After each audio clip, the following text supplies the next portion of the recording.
Hello everyone.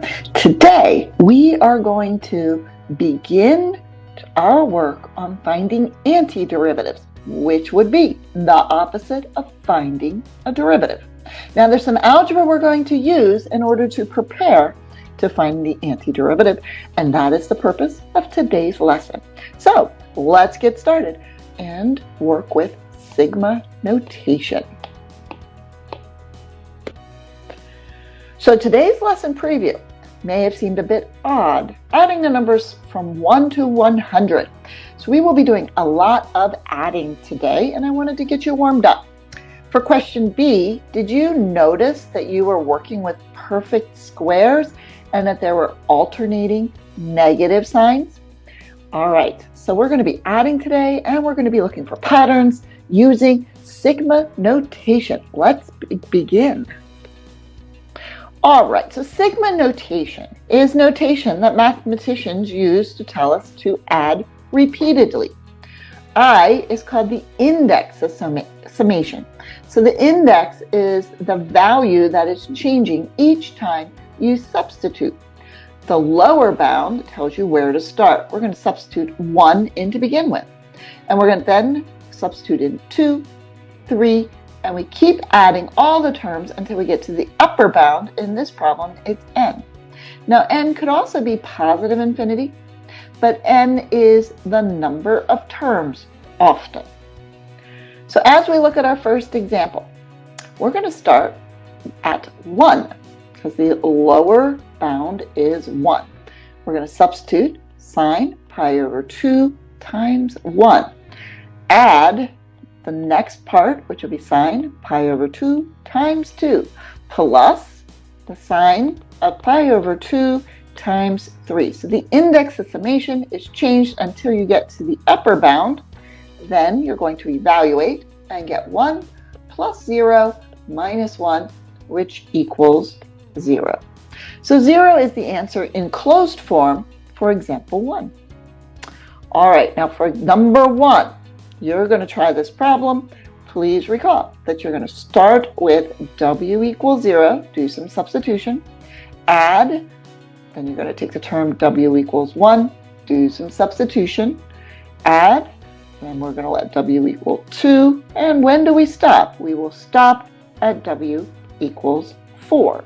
So keep going until you get w equals 4. Don't actually add these together, but just do the substitution.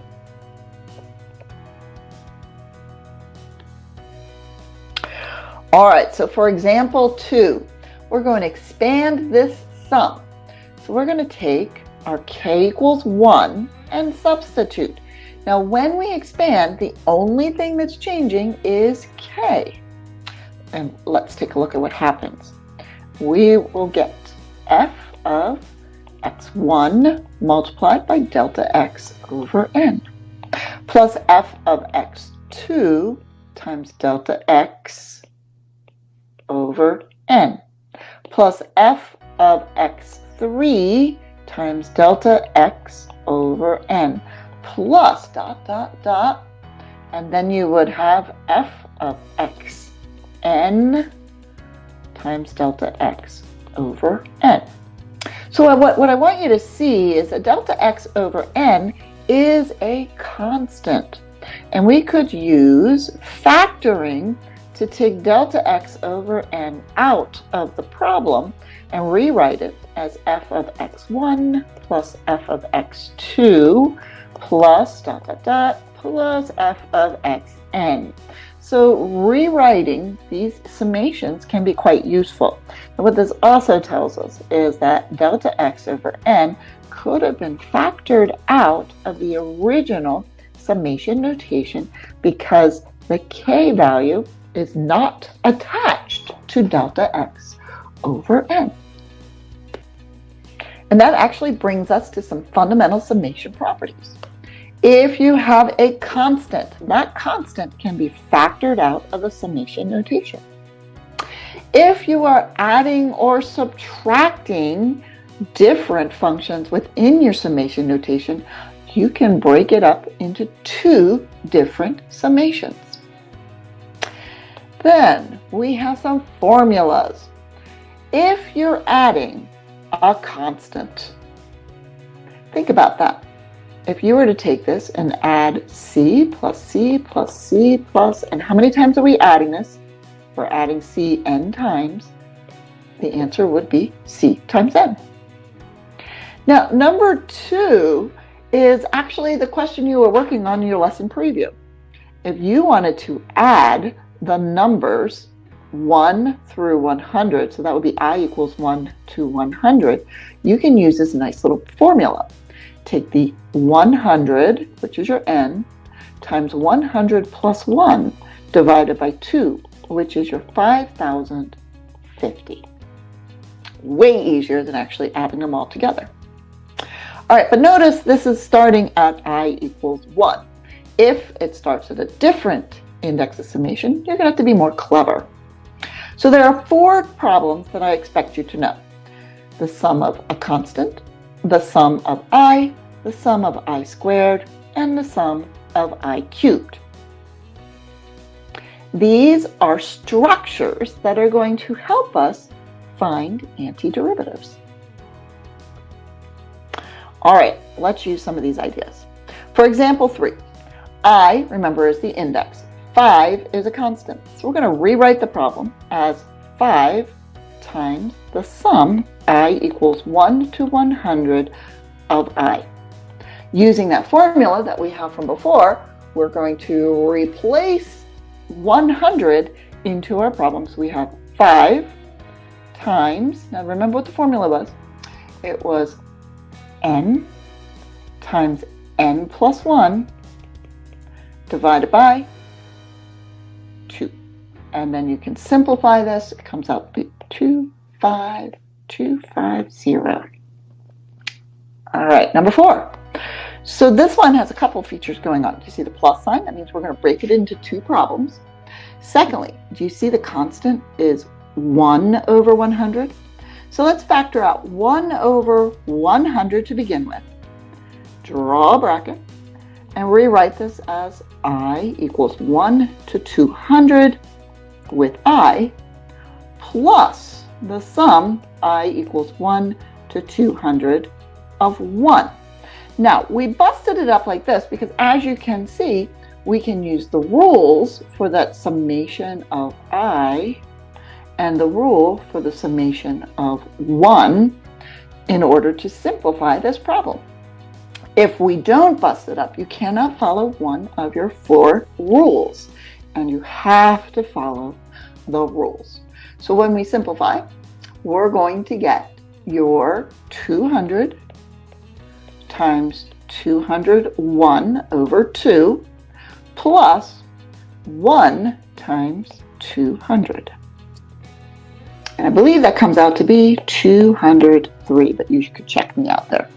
All right, now this next problem, I want you to write it in closed form.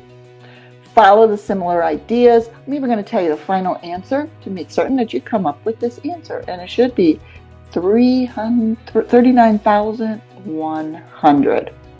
All right, give number 2 some practice. As you're working on number 3, I want you to be reminded that this needs to be multiplied out. So you're going to write I equals 1 to n. You're going to square your terms. So you've got 16 minus 8i plus I squared. Then you should bust this up into 3 parts. And once you bust it up into 3 parts, you're going to end up with a nice little mess. So you should end up with 16n minus 8 times n plus 1 over 2 plus n plus 1, 2n plus 1 over 6. Do not worry about multiplying that out. You will take care of that type of work later. All right, now, okay, so as you can see, number 5, example 5 is getting a little bit more complex. Recognize what the variable would be in the problem, and that's going to be your k. Notice k is part of the function f of x.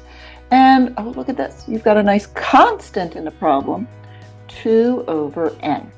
So the algebra we're going to begin with, we're going to factor out 2 over n, and then rewrite the summation notation.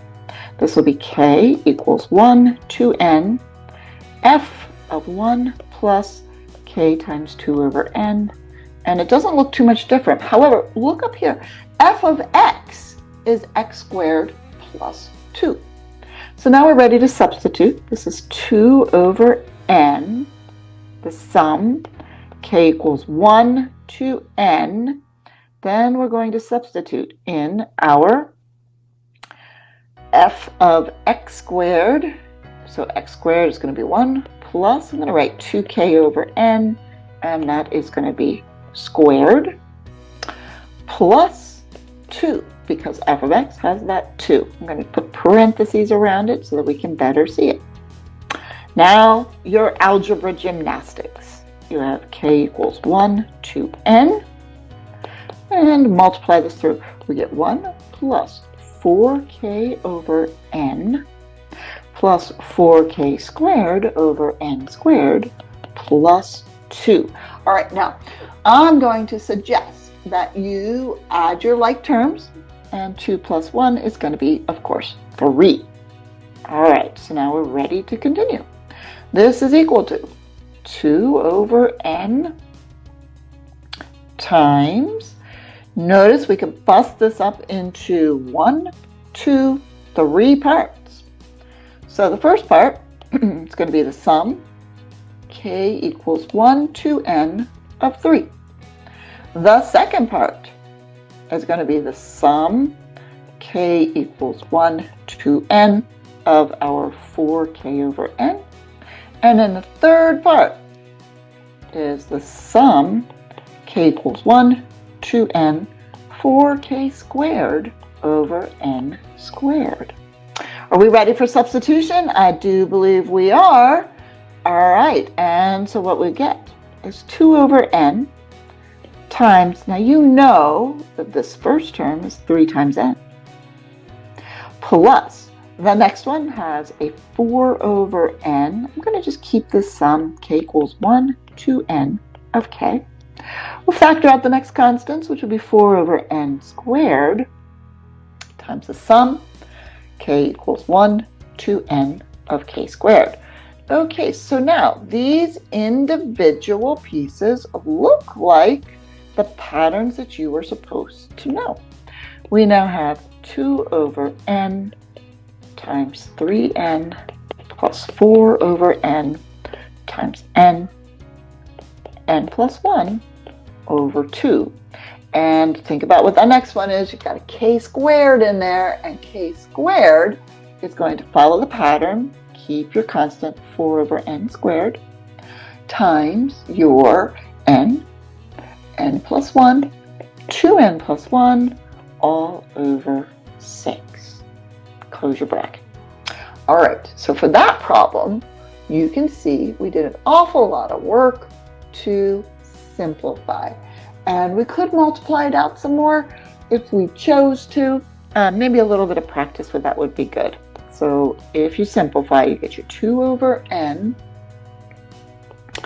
times your 3n plus 2 times n plus 1, because we have a lot of canceling going on here, plus, let's see here, you have 2/3 times your n plus 1 and 2n plus 1 over n, and you could of course simplify some more, and you will end up with eventually 2 times 5 plus 2 over n plus 4/3 plus 2 over n plus 2 over 3n squared.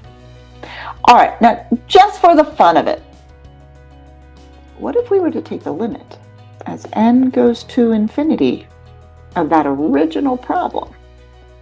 The sum, k equals 1 to n, f of 1 plus k times 2n times 2 over n. You know I'm leading you somewhere, right? At least I hope you know that. Wouldn't that be equal to 2 times 5 plus 4/3, because all of the n's are in the denominator of that other problem, and would go to 0. Just saying, that could be useful. Okay, give number 4 a try. Notice this time the limit notation is in front of the problem, which is going to be very useful. When you are finished with this problem, your final answer, after taking the limit to as n goes to infinity, should end up to be equal to -3/2. All right, so work this one out and see if you get your -3/2. For example 6, we're going backwards. I've given you a pattern. You have to give me the sigma notation. So as you're doing your pattern recognition, notice which numbers are changing and which numbers are staying the same. So this has ... all the way to 10. So if you can figure out what's changing, you could write your index of summation. I'm going to use k equals 1 to 10. Then write what's not changing. You have 5. Replace the changing piece. Here's your k over 8. Close your parenthesis. Plus 3. Put it in brackets. And there we have sigma notation after looking at the sum. So you try number 5. Figure out what's changing and what is not changing in this problem. So number 7 is another evaluate problem. So what we'll do is keep that limit notation. We have the limit as n goes to positive infinity. Never drop your limit notation. Pull out your constant, which is 3/n, and then you're left with the sum, I equals 1 to n of 3i over n. But hang on, isn't 3/n also a constant which could be factored out? So this is the limit as your n goes to infinity, 9 over n squared times the sum, I equals 1 to n of I. And now we're going to replace the, notice it has to look exactly the same before you do your substitution. So we have the limit as n goes to infinity, replacing that summation notation with the rule, and that rule is n plus 1 over 2. Okay, now I'm doing a limit problem. Think about what happens when you substitute n times n, you get n squared, and n times 1, you're going to get n. So if you multiply everything out, what you're going to have left is the 9 over n squared plus n over 2. The n squareds are going to dominate the problem, and the n is going to cancel out. It's your lower order term because we're going to infinity. So your final answer is 9 over 2. Now, if you can tell that your final answer is going to be 9 over 2, so you might be able to tell just by looking at this line that the 1, the 2, and the 9 were going to stay because the denominator had an n squared. So your lower order terms will all drop out, and you could just immediately see the answer was 9 over 2. All right, so your job is to try number 6. I'll give you the final answer. The final answer should be equal to 26 over 3. All right, give this one a try, and we'll go forward. So what I'd like you to do is work for about 30 minutes on this practice at most. If you want to just do the even questions, that works for me. So get some practice. By the time you have completed your practice, you should know your 4 summation rules and have a good idea on how to manipulate summation notation. All right, so get some practice done.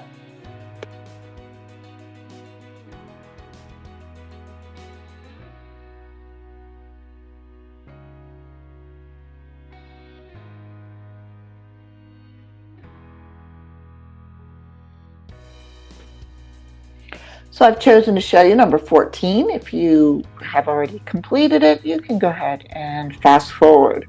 However, number 14 I thought was a good one for us to take a look at. you would multiply your problem out and get k to the third power minus 9k times your 6 over n to the fourth. Factor out your 6 over n to the fourth, so we'll have 6 over n to the fourth, and then rewrite your summation notation in two parts. So you'll have the sum, k equals 1 to n, k to the third, minus 9 times the sum, k equals 1 to n of k. Afterwards, the next thing you might do is substitute. Get your limit as n goes to infinity, 6 over n to the fourth times, now think about what your k to the third is equal to. And you haven't done many with k to the third, but it's going to be